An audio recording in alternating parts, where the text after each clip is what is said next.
নমস্কার, কিল বাংলা চ্যানেলে আপনাদের সকলকে স্বাগত জানাই।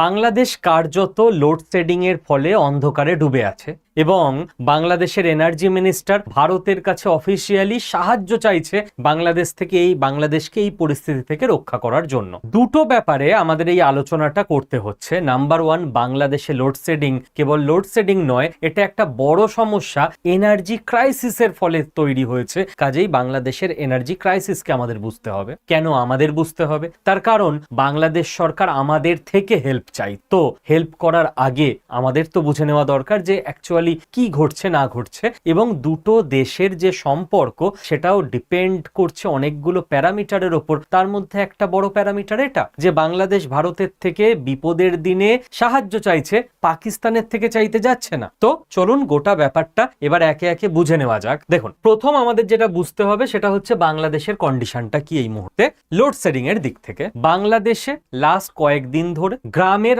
অঞ্চলে 8 থেকে 10 ঘন্টা, কোথাও কোথাও 12 ঘন্টা পর্যন্ত লোডশেডিং হচ্ছে। আমাদের এই চ্যানেলে বা এই ভিডিওতে যারা যারা বাংলাদেশ থেকে দেখছেন তারা কমেন্টে প্রথম কথা এই মুহূর্তেই ভিডিওটাকে পজ করে একবার জানাবেন আপনি কোথা থেকে দেখছেন এবং আপনার গ্রামে বা আপনার শহরে লাস্ট 7-10 দিনে অবস্থাটা লোডশেডিং নিয়ে কিরকম। এবার বাংলাদেশ সরকারের অর্ডার আমরা বাংলাদেশ সরকার প্রথমে বলেছিল লোডশেডিং কি করে হ্যান্ডেল করবে বুঝতে পারছে না, ইলেকট্রিসিটি কম পড়ছে। এটাকে সামলানোর জন্য রাত 9টা পর্যন্ত শপিং মল ইত্যাদি চলবে, তারপর বন্ধ করে দিতে হবে, যাতে শপিং মল ইত্যাদিতে তো ইলেকট্রিক প্রচুর লাগে না, এসি থেকে, লাইট থেকে, এসকেলেটর থেকে। এবার বাংলাদেশ তাতেও সামাল দিতে না পেরে আরো 1 ঘন্টা এগিয়ে দিয়েছে, রাত 8টার পর সমস্ত শপিং মল, মার্কেট প্লেস বন্ধ হয়ে যায়। শুধু তাই নয়, সন্ধে 7টা মানে আরো 1 ঘন্টা আগে সমস্ত যে রাস্তায় হোর্ডিং বিলবোর্ড থাকে যেখানে লাইট জ্বলে, ইলেকট্রিক কনজিউম করে, বন্ধ করে দিতে হবে। শুধু তাই নয়, কোনো কালচারাল ইভেন্ট ইত্যাদি সন্ধে 7টার পর করা যাবে না,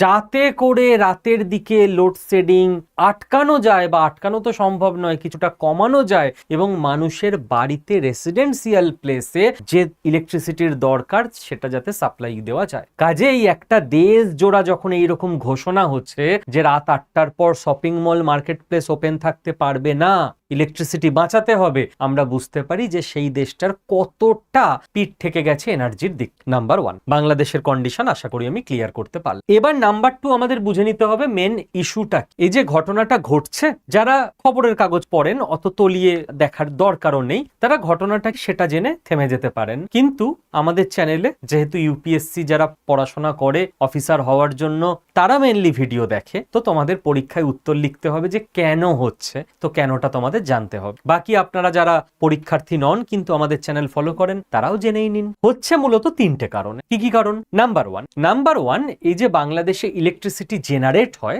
ইলেকট্রিসিটি তৈরির যে প্ল্যান্ট তার কোনো অভাব নেই, মানে যথেষ্ট পরিমাণে আছে। তাহলে হচ্ছে না কেন? তাহলে হচ্ছে না কারণ অভাব হচ্ছে ফুয়েলে, জ্বালানি, যেটা থেকে ইলেকট্রিক তৈরি হয় সেটা। বাংলাদেশে কি থেকে ইলেকট্রিক তৈরি হয়? এবার দেখুন, ইলেকট্রিক তো ডিজেল থেকেও তৈরি করা যায়, ইলেকট্রিক কয়লা থেকে তাপবিদ্যুতেও তৈরি করা যায়, বাট বাংলাদেশে মূলত ইলেকট্রিক তৈরি হয় ন্যাচারাল গ্যাস থেকে। বাংলাদেশের প্ল্যান্টগুলো ন্যাচারাল গ্যাস নির্ভর ইলেকট্রিসিটি প্ল্যান্ট। বোঝা গেল? এইবার বাংলাদেশে ন্যাচারাল গ্যাস কোথা থেকে আসে? বাংলাদেশ ন্যাচারাল গ্যাসে বেশ স্বয়ংসম্পূর্ণ। বাংলাদেশের নিজের কাছেই যথেষ্ট ন্যাচারাল গ্যাস আছে, কিন্তু বাংলাদেশের যে গ্যাস ফিল্ডগুলো রয়েছে সেই গ্যাস ফিল্ডগুলো থেকে যথেষ্ট পরিমাণ ন্যাচারাল গ্যাস উত্তোলিত হচ্ছে না। কতটা বাংলাদেশের মানে দরকার, সেই দরকারটা ফুলফিল হচ্ছে না। তাহলে 3 নাম্বার কি? 3 নাম্বার হচ্ছে তাহলে বিদেশ থেকে ইম্পোর্ট করে আনতে হবে। হ্যাঁ স্যার, সম্ভব। বিদেশ থেকে ইম্পোর্টে যে সমস্যা, যেখান থেকে গালফ কান্ট্রি থেকে মূলত ন্যাচারাল গ্যাস আসে, সেখানে যুদ্ধ চল, তো ইম্পোর্ট ব্যাহত হচ্ছে। 4 নাম্বার সমস্যা, যুদ্ধক্ষেত্র থেকে যদিও বা কিছু এলএনজি লিকুইফাইড ন্যাচারাল গ্যাস সেটাকে আনা যাচ্ছে, এইবার ন্যাচারাল গ্যাস না গ্যাস আকারে আসে না, যখন জাহাজে কন্টেনার করে আসে তখন লিকুইড হিসেবে আসে, প্রেসার দিয়ে ওকে লিকুইড বানানো হয়। এইবার বাংলাদেশে যে গ্যাস টার্মিনাল আছে, এলএনজি টার্মিনাল, ওই টার্মিনালে ওটাকে লিকুইড থেকে আবার গ্যাস করা হয়, সেইভাবে আবার সাপ্লাই দেওয়া হয়। এই যে প্রসেসটা চলে টার্মিনালে, কয়েকদিন আগে বাংলাদেশের একটা গুরুত্বপূর্ণ গ্যাস টার্মিনাল, সেখানে অ্যাক্সিডেন্ট হয়, টার্মিনালটা বন্ধ করে দিতে বাধ্য হয় সরকার, যার ফলে যেটুকু লিকুইফাইড ন্যাচারাল গ্যাস আসছে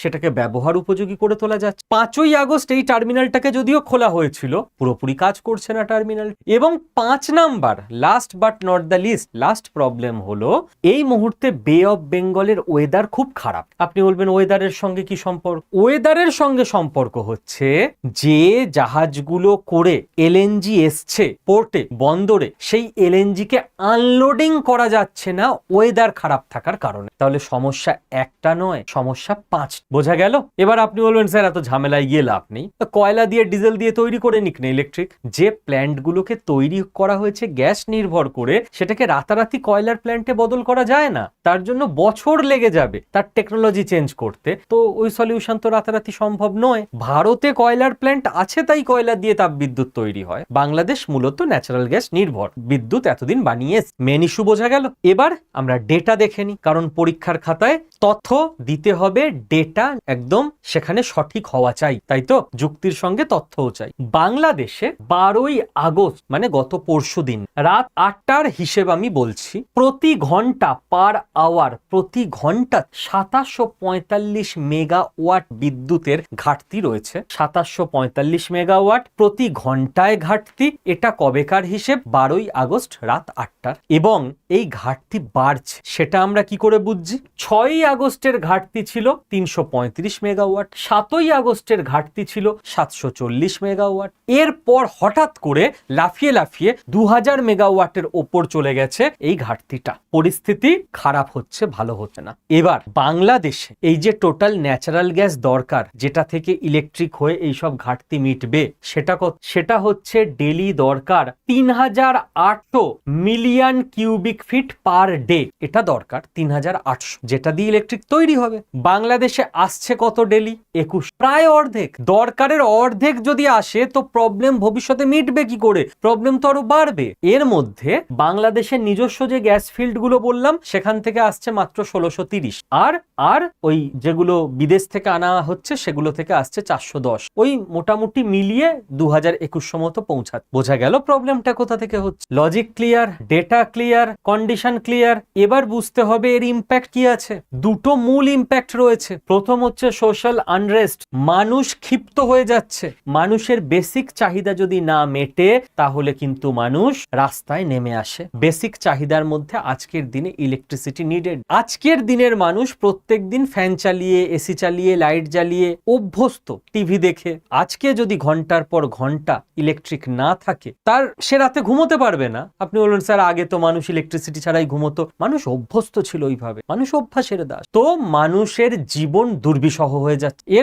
এর ফলে আমরা দেখেছি যে মানুষজন বাংলাদেশের যে ইলেকট্রিক অফিস, সেইখানে গিয়ে হামলা করছে, ভাঙচুর করছে। সিকিউরিটি দিয়ে রাখতে হচ্ছে ইলেকট্রিক অফিসের লোকদের। ইলেকট্রিক অফিসের লোকরা করবেটা, ওদের তো দোষ নয়। প্রবলেম কোথায় সেটা বুঝিয়ে বললাম। আমি আশা করব বাংলাদেশের মানুষরা নিজেদের মধ্যে মারামারি ইত্যাদি না করে এই ভিডিওটাকেই বাংলাদেশে প্রচুর পরিমাণে শেয়ার করুন, যাতে প্রত্যেকে প্রবলেমটা বুঝতে পারে। এর পরের প্রবলেমটা আরো মারাত্মক, যেটাকে আমরা দেখতে পাচ্ছি। বাংলাদেশের গার্মেন্টস ইন্ডাস্ট্রি, যে ইন্ডাস্ট্রির উপর বেস করে বাংলাদেশের ইকোনমি দাঁড়িয়ে আছে, কারণ গার্মেন্টস ইন্ডাস্ট্রিতে ওখানে সব থেকে বেশি মানুষ কাজে নিযুক্ত, এর ওপর ইম্প্যাক্ট আসতে চলেছে। গার্মেন্টস ইন্ডাস্ট্রি ধ্বংস হয়ে যাবে।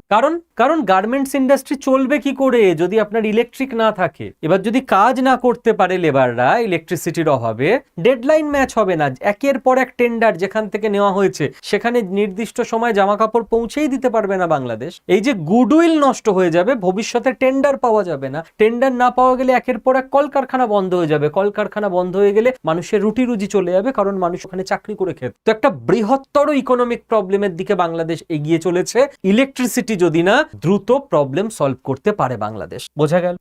এবার ভারতে দাঁড়িয়ে আমরা আলোচনা করছি কেন? একে তো আমাদের প্রতিবেশী, দ্বিতীয়ত ওরা আমাদের থেকে হেল্প চেয়েছে, আমরা নিজে থেকে নাক গলাতে যাইনি। ইকবাল হাসান মাহমুদ, যিনি বাংলাদেশের এনার্জি মিনিস্টার, তিনি ভারতের থেকে অফিসিয়ালি হেল্প চেয়েছেন যে ভারত আমাদেরকে ডিজেল পাঠাও প্লিজ, না হলে আমরা পারছি। এবার ডিজেল পাঠাবে কিভাবে ভারত? পাইপলাইনের মাধ্যমে। কোন পাইপলাইনের মাধ্যমে? না, ফ্রেন্ডশিপ পাইপলাইনের মাধ্যমে। ফ্রেন্ডশিপ পাইপলাইন কোথায় আছে? ফ্রেন্ডশিপ পাইপলাইন তৈরি করা হয়েছে আসাম, শিলিগুড়ি, পার্বতীপুর এই করিডোরে। ভারতের আসাম থেকে শিলিগুড়ির মাধ্যমে পার্বতীপুর, বাংলাদেশের ওইখান অব্দি আমরা ডিজেল পৌঁছে দিয়ে থাকি পাইপলাইনের মাধ্যমে। পাইপলাইন থাকার অনেক সুবিধা আছে, আপনার কোনো অ্যাজ খরচ নেই ডিজেল পৌঁছানোর এক জায়গা থেকে আরেক জায়গায়। ওকে, এইবার এই যে আমাদের ফ্রেন্ডশিপ পাইপলাইনের মাধ্যমে ডিজেল যায়, যায়, এটা আমাদের চুক্তি আছে, আমরা প্রতি বছর 1,80,000 মেট্রিক টন ডিজেল বাংলাদেশকে দিয়ে যাই। সাধারণ বাংলাদেশিরা জানেই না যে গাড়িটায় চড়ে হয়তো সে ভারত বিরোধী স্লোগান দিতে দিতে যাচ্ছে, ওই গাড়িটার ডিজেল ভারত থেকে গেছে, পাকিস্তান থেকে আসেনি, পাকিস্তান পাঠায়নি। বাংলাদেশের মানুষকে যদি এটা জানানো যায়, আমার ধারণা তাদের কৃতজ্ঞতায় ভারতের প্রতি মাথা নত হয়ে আসে। এবার এর মধ্যে আমরা মার্চ এপ্রিল খাড়িয়েই 2 মাসের 30,000 মেট্রিক টন পাঠিয়ে দিয়েছি ডিজেল। প্রত্যেক মাসে 15,000 মেট্রিক টন পাঠানোর কথা, 12 মাসে 1,80,000। আমরা ঠিক স্পিডেই পাঠাচ্ছি, বাট ওরা বলছে আরো স্পিড আপ করুন, আরো বেশি পাঠান, আমরা সামলাতে পারছি না। না হলে এবার ডিজেল দিয়ে ওরা করবে। কারণ আপনার মাথায় নিশ্চয়ই প্রশ্ন আসছে যে স্যার আপনি বললেন যে ওদের তো ন্যাচারাল গ্যাস দিয়ে ইলেকট্রিসিটি তৈরি হয়, ডিজেল দিয়ে তো হয় না। একদমই তাই, ডিজেল দিয়ে ওরা ইলেকট্রিকের প্রবলেম অ্যাজ সাচ মেটাতে পারবেন। ডিজেল দিয়ে ওরা যেটা চাইছে সেটা হচ্ছে যদি জেনারেটর গুলো চালাতে পারে প্রচুর বেশি করে, যেখানে যেখানে জেনারেটর আছে ঝামেলা মিটবে। এগ্রিকালচার ফিল্ড, মাঠ ঘাট ক্ষেত খামার, সেখানে যদি ডিজেল দিয়ে ওরা কাজ চালিয়ে নিতে পারে তাহলে ওই জায়গাগুলো হ্যাম্পার হবে না, এটা ওরা চাই। এবার ভারত শুধু বাংলাদেশকে ডিজেল দেয় এরকম না, ফ্রেন্ডশিপ পাইপলাইনে কজন বাংলাদেশি জানে আমি জানি না, ভারত প্রত্যেক দিন ইলেকট্রিকও দিয়ে যায় বাংলাদেশ, তাতেও বাংলাদেশের এই অবস্থা। কোত্থেকে ইলেকট্রিক দেয় স্যার বলে দিচ্ছি, ত্রিপুরা থেকে দিই আমরা। সেকেন্ড, ঝাড়খণ্ডে আদানির একটা ইলেকট্রিসিটি প্রজেক্ট আছে, সেখান থেকে দিই আমরা, একটা জায়গা থেকে না, একাধিক জায়গা থেকে। তারপরেও বাংলাদেশের এই অবস্থা। কেন এই অবস্থা? কারণ টেকনোলজিতে ইনভেস্ট করেনি। ইনভেস্ট কিসে করেছে? ইনভেস্ট করেছে ভুলভাল জিনিসে। মানুষকে সায়েন্সের পথে নিয়ে যায়নি, মানুষকে প্রযুক্তির পথে নিয়ে যায়নি। আমরা গর্ব করছি না, অহংকার করছি না, বাট হ্যাঁ এইটুকু আনন্দ তো করতে পারি, এটুকু ভালো লাগা তো থাকা উচিত ভারতবাসী হিসেবে, যে ভারত যে অনেক বেটারমেন্ট করে ফেলেছে। আমার মনে আছে আমাদের ছোটবেলায় কি হতো, সেম বাংলাদেশের কন্ডিশন, সেখান থেকে এই যে এত ভালো আছি। আমার অফিসে লাস্ট কবে কারেন্ট গেছে আমি জানি না, এই এসি চলছে, এতগুলো লাইট চলছে, নিচে সাইডে ওপরে বোর্ড চলছে, কম্পিউটার চলছে, ক্যামেরা চলছে, ইলেকট্রিসিটি এত স্মুথ। 100% কি স্মুথ না, আমার গ্রামের বাড়িতে এখনো লোডশেডিং হয়, বাট 15 বছর আগের মতো কি হয়, বাংলাদেশের মতো কি হয় না। Thanks to the team.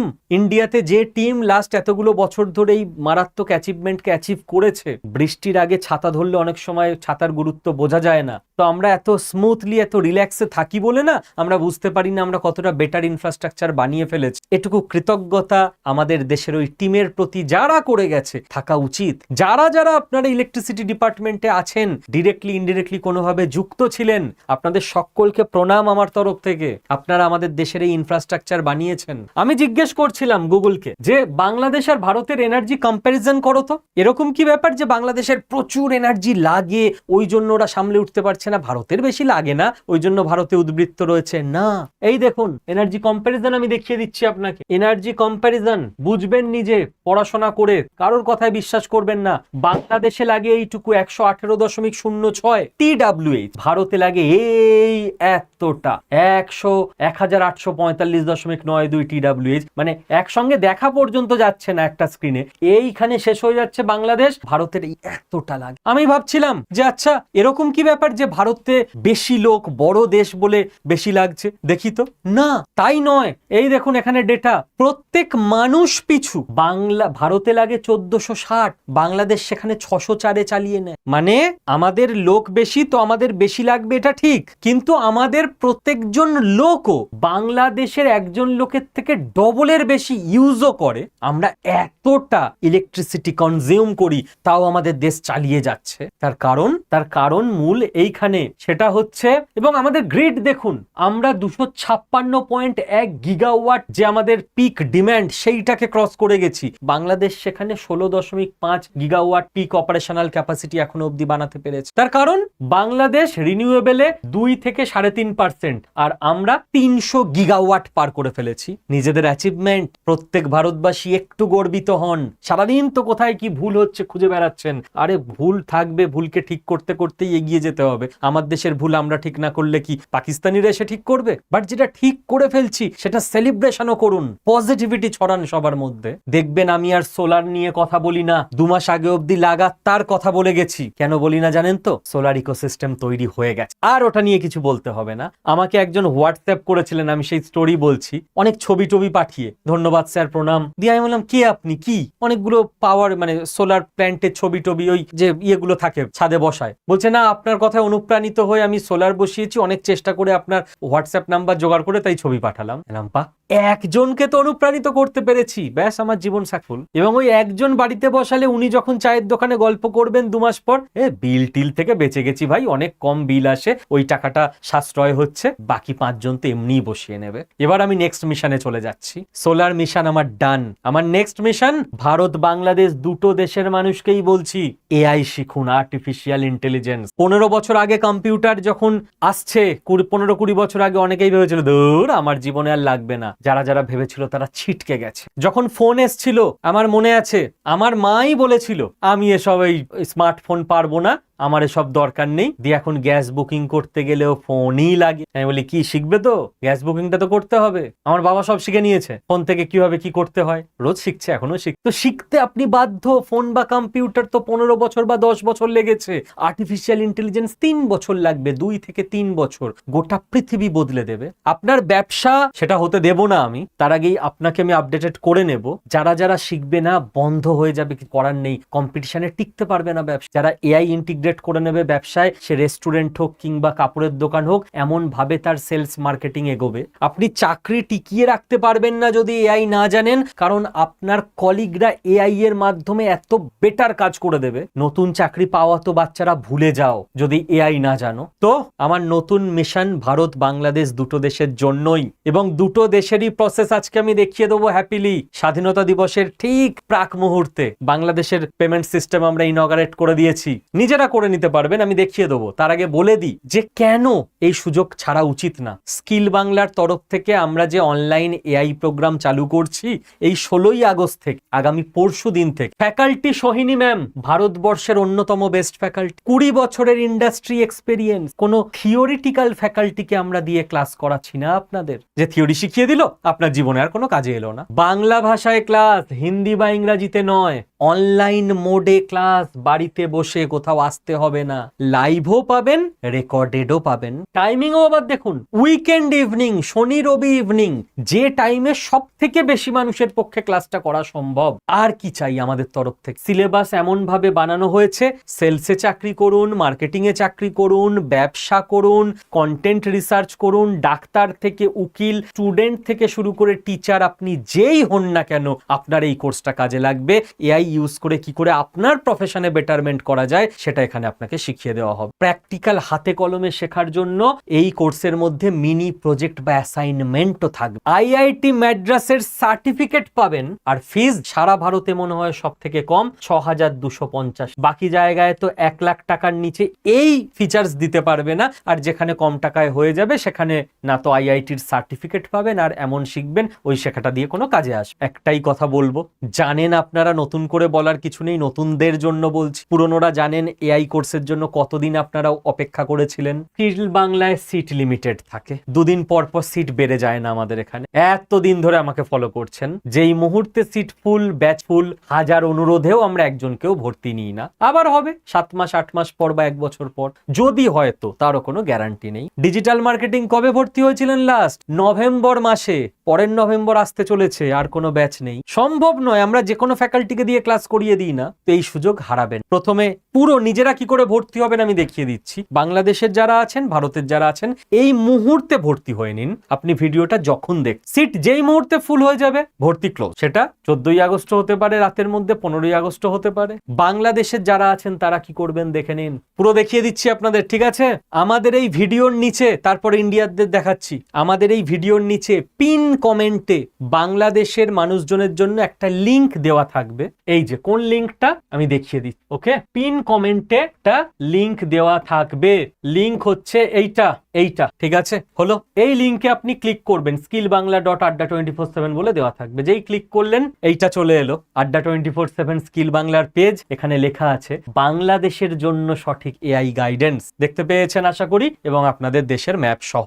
আমরা রেসপেক্ট করি আপনাদের দেশকেও, কেন করব না? কিন্তু ভারতের সঙ্গে বন্ধুত্বপূর্ণ সম্পর্ক থাকলে তবে আমার কাছে আমার দেশ সবার আগে, সোজা কথা। অন্য দেশকে ডিসরেসপেক্ট করে নয়। পাকিস্তানকে রেসপেক্ট করা সম্ভব নয়, করতে পারবো না। এই ক্লিক করবেন, চলে এসছে 6250 টাকা, ঠিক আছে। এই বাই নাউতে ক্লিক করবেন, সোজা প্রসেস একদম হলো। এখানে নাম বসাবেন, এখানে ইমেল অ্যাড্রেস বসাবেন, এখানে ফোন নাম্বার বসাবেন।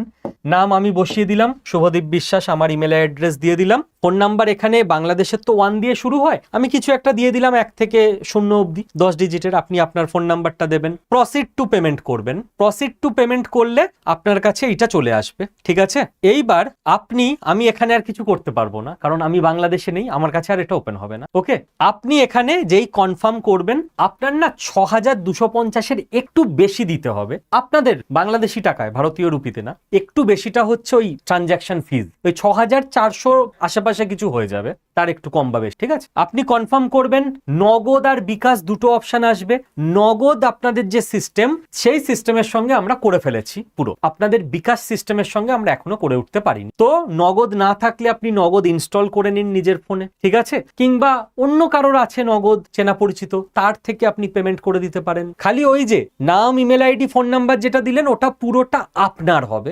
নাম, ফোন নাম্বার, ইমেল আইডি প্রথমে যেটা দিলেন ওটা যে স্টুডেন্ট তার হবে, অন্য কারণ নয়। এবার আপনি পেমেন্ট অন্য কারোর থেকে করতে চাইছেন করুন, দিয়ে ওই নগদে আমিও শিখছিলাম, আমি তো জানি না, আমার থেকে আপনারা ভালো জানবেন। নগদের আপনার নাম্বার দিতে হবে, যে অ্যাকাউন্ট থেকে টাকা কাটবে। আপনার নিজের থাকলে আপনি নিজের দেবেন, যদি আপনার নগদ নেই, হয়তো অন্য কারোর নগদ আছে, তাহলে তার ওটা দিয়ে দেবেন, আইডিটা মানে ওই নাম্বারটা। তারপর ওই কনফার্ম করবেন, দিয়ে আপনার অ্যামাউন্টটা বসাতে হবে, যে অ্যামাউন্টটা আপনাকে এখানে টোটাল দেখিয়ে দেবে 6000 ধরুন 400 বা 359 কিছু একটা, ঠিক আছে। বসিয়ে নিয়ে এইবার যেমন করে আপনি পেমেন্ট করেন, আমি দেখছিলাম আপনাদের ওখানে ওই ক্যাশ আউট ওই অপশানে ক্লিক করতে হচ্ছে, দিয়ে পেমেন্ট করলেই আপনি ওখান থেকে দেখাবে আপনার এত টাকা ক্যাশ আউট হয়েছে, এবং এই পেজটায় তখন আপনাকে দেখাবে পেমেন্ট সাকসেসফুল। এটা আমি এখানে দেখাতে পারবো না ভারতে থেকে, ঠিক আছে। তো যেই পেমেন্ট সাকসেসফুল দেখিয়ে দেবে, সঙ্গে সঙ্গে আপনি দেখবেন ওখানে দেখাবে যে go to my courses, go to my courses, go to my কোর্সেসে ক্লিক করবেন, আপনি আপনার ক্লাসে ঢুকে যাবেন, ঠিক আছে। খালি একটা জিনিস বলে রাখি, ভারতীয়রা ক্লাস করবে adda247 অ্যাপ থেকে, বাংলাদেশের মানুষজন ক্লাস করবেন adda247.com ওয়েবসাইট থেকে। আপনাদের ওখানে আমাদের অ্যাপ ওপেন হবে না, বাকি একই ব্যাপার, কোনো চাপ নেই। তো আপনি পেমেন্ট যেই করে ফেললেন এই লিঙ্কে গিয়ে, এরপর আপনি সার্চ করুন গুগলে গিয়ে, ব্রাউজারে গিয়ে adda247.com, আমাদের ওয়েবসাইট আসবে। ওই নিজের যে ইমেল আইডি দিয়ে আপনি দিয়ে রেখেছিলেন ওইটা দিয়ে লগ ইন করুন। ডান দিকে ওপরে দেখতে পাবেন আপনার প্রোফাইল, মাই কোর্স, মাই পারচেজ কোর্স, ওখানে ক্লিক করলেই ক্লাস খুলে যাবে। 16ই আগস্ট সন্ধ্যে 7টায় প্রথম লাইভ ক্লাস, তার আগে 34খানা রেকর্ডেড ক্লাস দেওয়া আছে, সেগুলো দেখে নিন যতটা পারেন 16ই আগস্ট সন্ধ্যে 7টার আগে। একদম ইজি প্রসেস হয়ে গেল। তাহলে আপনাদের বলেছিলাম, কথা দিয়েছিলাম, করছি, প্রবলেম সলভ। ওকে, এবার ভারতীয়দের দেখিয়ে দিচ্ছি, কারণ ওয়েট করে থাকবেন না, কখন টাইম চলে যাবে, সিট ফুল হয়ে যাবে জানি না। বাংলাদেশের মানুষজনরা যদি কোনো প্রবলেম হয় পেমেন্ট করতে হবে না, একদম ইজি, ভারতের এর থেকে বেশি স্টেপ, ঠিক আছে। যদি কোনো প্রবলেম হয়, আপনারা তো ডিরেক্ট ফোন করতে পারেন না, আমাদের এখানে আইএসডি রিচার্জ থাকতে হয়, হোয়াটসঅ্যাপ তো করতেই পারবেন। এইটা আপনাদের অ্যাডমিশনের জন্য হোয়াটসঅ্যাপ নাম্বার, অ্যাডমিশন নিতে কোনো প্রবলেম হলে এখানে হোয়াটসঅ্যাপ করবেন, ওরা গাইড করে দেবে হোয়াটসঅ্যাপেই। 16 তারিখ সন্ধ্যে 7টায় যদি ক্লাস দেখতে কোনো অসুবিধা হয়, বা এখন ভর্তির পরও যদি ক্লাস দেখতে, রেকর্ডেড 34টা ক্লাস দেখতে কোনো অসুবিধা হয়, তাহলে আপনি কি করবেন, এই নাম্বারটা হচ্ছে আপনার ক্লাস দেখার জন্য এই ডিপার্টমেন্ট, ওখানে হোয়াটসঅ্যাপ করে দেবেন, ওরা সঙ্গে সঙ্গে আপনাকে হোয়াটসঅ্যাপেই হেল্প করে দেবে, ঠিক আছে। এই হলো ব্যাপার, বাংলাদেশের সবাই বুঝে গেলেন। এবার ভারতের যারা আছেন, দেরি না করে বুঝিয়ে দিচ্ছি, নিজে এখনই ভর্তি হয়ে নিন, কোনো রকম দেরি না করে। ভারতের যারা আছেন কি করে ভর্তি হবেন চলুন, কোনো চিন্তা নেই। ভারতের যারা আছেন দেখিয়ে দিই কি করে ভর্তি হবেন। আমার পুরো পিপিটি বানানো আছে, আমি পিপিটিতে স্টেপ বাই স্টেপ দেখিয়ে দিই। ওকে, দেখুন আমি খুব ফাস্ট দেখাবো, স্পিডে, যাতে ভিডিওতে বেশি সময় নষ্ট না হয়। আপনারা প্রত্যেক 5 সেকেন্ড পর পর পজ করবেন এখন থেকে আমার ভিডিওটা, একটা একটা করে স্টেপ আপনার ফোনে করবেন, দেন পরের স্টেপে যাবেন, ঠিক আছে। প্রথমে নিজের ফোনে নেট অন করে নিন, প্লে স্টোর বলে একটা অ্যাপ আছে, ওটায় ক্লিক করুন, তারপর সার্চ বক্সে ক্লিক করুন। সার্চ বক্সে এরকম সার্চের জায়গা পাবেন, এইখানে গিয়ে লিখুন ADDA247 adda247, adda247 অ্যাপ আসবে, এটায় ক্লিক করুন। এই ইনস্টল অপশানে ক্লিক করবেন, ইনস্টলিং হবে দেখবেন, 30 সেকেন্ড মতো সময় দিন, দেন আপনার ইনস্টল হয়ে যাওয়ার পর আবার 30 সেকেন্ড ইনস্টলিং দেখাবে, তারপর আপনার দেখাবে ইনস্টলড। আমি এক নিঃশ্বাসে বলে গেছি, ভিডিও পজ করে করে করুন আগে এই অবধি হলে তারপর পরেরটা দেখুন, তার আগে দেখবেন না। ওপেন অপশানে ক্লিক করে ওপেন করুন অ্যাপ, এইটাকে ডোন্ট অ্যালাউ করে রাখবেন নোটিফিকেশন। এটা আমাদের স্টুডেন্টদের জন্য ক্লাসের নোটিফিকেশন যায়, আপনি পাগল হয়ে যাবেন, সারাদিনে এত ক্লাসের নোটিফিকেশন যাবে, ডোন্ট অ্যালাউ করে রাখবেন। দিয়ে গেট স্টার্টেড অপশানে ক্লিক করবেন, এখানে আপনার ফোন নাম্বার দেবেন, দেওয়ার পর সেন্ড ওটিপি করবেন। সেন্ড ওটিপি করার পর আপনার ফোন নাম্বারে ওটিপি আসবে, আপনি ওটিপিটা বসিয়ে দেবেন। ওটিপি বসিয়ে দেওয়া হয়ে গেলে, আগে এই অবধি হবে, পজ করে করে আসবেন এই অবধি নিজের ফোনে করতে করতে, তারপর পরেরটা দেখবেন। সিলেক্ট এক্সাম ক্যাটাগরিতে আপনি মন দিয়ে শুনুন, স্টেট এক্সামের এখানে ক্লিক করবেন। ক্লিক করার পর আপনি ওয়েস্ট বেঙ্গল স্টেট চুজ করবেন, আপনি যে রাজ্যেই থাকুন না কেন, অ্যাপ যাতে বুঝতে পারে আপনি বাঙালি। আর যদি ল্যাঙ্গুয়েজ চুজ আসে, দেখবেন একটা ইংলিশে হ্যালো লেখা আসবে আর একটা বাংলায় হ্যালো লেখা আসবে, দয়া করে ইংরাজিটা করবেন। বাংলায় খুব অদ্ভুত অদ্ভুত শব্দ দেখায় ফোনের মধ্যে, ঠিক আছে? এই ইংরাজিতে হ্যালোটাকে সিলেক্ট করে নেবেন যদি আসতো। হয়ে গেল, দেখুন আপনি ওয়েস্ট বেঙ্গল চুজ করেছেন, এখানে ওয়েস্ট বেঙ্গল চলে এসেছে। এবার বুঝুন, এই ডান দিকে নিচে যে স্টোর অপশনটা আছে এখানে ক্লিক করবেন। ক্লিক করলে ফাইন্ড প্রোডাক্ট বাই এক্সাম, এইখানে এই ভিউ অল এই অপশনটায় ক্লিক করবেন। ক্লিক করলে আপনি দেখবেন এইখানে স্কিল ডেভেলপমেন্ট এই অপশনটায় ক্লিক করবেন, কারণ আপনি তো কোনো এইসব পরীক্ষার জন্য প্রস্তুতি নিচ্ছেন না, আপনি এআই শিখতে চাইছেন, স্কিল বাড়াতে চাইছেন। হয়ে গেলে আপনার কাছে দেখবেন এই ব্যাচটা দেখাচ্ছে জেনারেটিভ এআই বেঙ্গলি ব্যাচ, ঠিক আছে? আপনি এই ব্যাচটায় ক্লিক করবেন। আচ্ছা, আমরা দুটো ব্যাচ করে রেখেছি, একটা পড়ানো একসঙ্গেই হবে, ঠিক আছে? পড়ানো একসঙ্গেই হবে, আগেই বলে দিলাম, ম্যাডামের টাইম নেই দুটো টাইমে পড়ানোর। একই মানুষ কি করে শনিবার 7টা থেকে 9:30 দুটো আলাদা আলাদা ক্লাস নেবে? ভারতের যারা আছেন তাদেরটায় দেখবেন ওই বাংলাদেশের জন্য এটা লেখা নেই, ওটা যারা বাংলাদেশের তাদেরটায় লেখা আছে, ঠিক আছে? তো আপনারা নর্মালটায় ক্লিক করবেন। এই ফিসটা দেখতে পাবেন না, আরো বেশি পাবেন। এটা আগে ফিস ছিল, প্রথম 3 দিন যারা ভর্তি হয়েছিল 4,990 টাকায়, মনে আছে? বলেছিলাম তারপর বেড়ে 6,250 হয়ে যাবে, হয়ে গেছে। স্কিল বাংলায় আমার মুখ থেকে কোনোদিন গাল গল্প শুনবেন না, এই ফিস বেড়ে গেল, এই কমে গেল, এই অফার চলে এলো। পড়াই আমি, ওইসব অফারের কাণ্ড কারখানা হয় না। প্রথম 3 দিন যারা ভর্তি হয় তাদের জন্য কম ফিস থাকে, সবার জন্য সমান ব্যাপার। আমাকে কোম্পানি থেকে বলেছিল যে বাংলাদেশের জন্য ফিস 8,500 করা হোক, কারণ ওরা যা টাকা দেবে ওটা তো আমাদের কাছে কমে আসবে। আমি বলেছিলাম না, ভারতের সবাইও প্রথম 3 দিন 4,900 পেয়েছিল, তো বাংলাদেশের সবাইও প্রথম 3 দিন 4,900 পাবে। আপনাদের দিতে হচ্ছে 6,250 টাকা, বাংলাদেশে যারা আছেন, আমরা পাচ্ছি 4,900। 3 দিন পর সিট থাকবে না, আলাদা কথা। যদি সিট থাকতো আপনাদের ফিজও বেড়ে 8,500 হয়ে যেত, যাতে আমরা তখন 6,250 পাই। যা ভারতের সিস্টেম ছিল তাই বাংলাদেশেও হবে, সবাই সমান আমার কাছে। অফারের ডিসকাউন্টের ব্যাপারে সোজা হিসেব, তো 15ই আগস্টের জন্য স্পেশাল ডিসকাউন্ট হয়ে যাবে, সরি হবে না। তাহলে আগে যারা ভর্তি হয়েছে তারা কি দোষ করেছে যে আগে বেশি টাকা দিয়ে ভর্তি হয়ে পরে 15ই আগস্টে দাম কমে কম টাকায় ভর্তি হচ্ছে? ওসব স্কিল বাংলায় কোনোদিন হয়নি, হবে না। বেস্ট কোয়ালিটির এডুকেশন পাবেন, এটা গ্যারান্টি। ডিসকাউন্ট কোনো গ্যারান্টি নেই, হবেও না, কোনো 15ই আগস্ট আসুক যাই আসুক না কেন, ঠিক আছে? যোগা ব্যাচ আমি ফ্রিতে গিফট দিয়ে দিই, ওটা আমার তরফ থেকে গিফট, ওটা আমি আপনাদেরও দিয়ে দিলাম, দিয়ে দেবো, ঠিক আছে? এইবার আপনাদের এখানে যে ফিসটাই দেখাবে ব্যাচে ক্লিক করলে বেশি দেখাবে, তার পাশে আপনি কি করবেন, এই ইউজ কয়েন এই বক্সটায় ক্লিক করে দেবেন, ফিসটা একটু কমবে বক্সটায় হয়ে গেলে। তারপর মোর অফারসে ক্লিক করবেন। মোর অফারসে ক্লিক করার পর আপনার কাছে এরকম একটা বক্স খুলে যাবে যেখানে লেখা থাকবে এন্টার কুপন কোড। আপনি কুপন কোড লিখে রাখুন, আপনার স্পেশাল কুপন কোড হচ্ছে Y219, এবিসিডির Y219, মাঝে কোনো স্পেস নেই, Y বড় হাতের, Y219।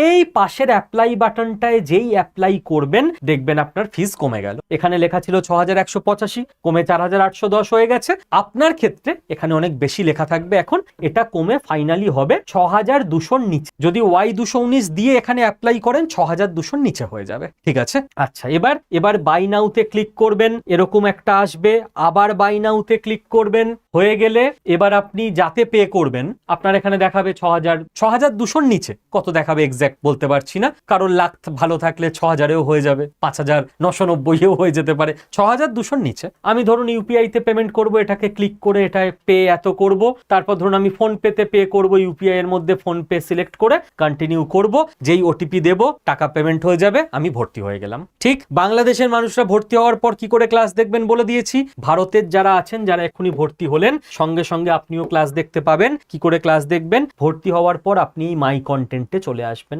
মাই কন্টেন্টে যেই আসবেন, এখানে আপনার ব্যাচ দেখাবে। আমার স্টক মার্কেটে আমি অ্যাক্সেস নিয়ে রেখেছি, টাকা দিয়ে ভর্তি হয়নি, নিজেরই ইনস্টিটিউট, আমার কাছে এটা দেখাচ্ছে।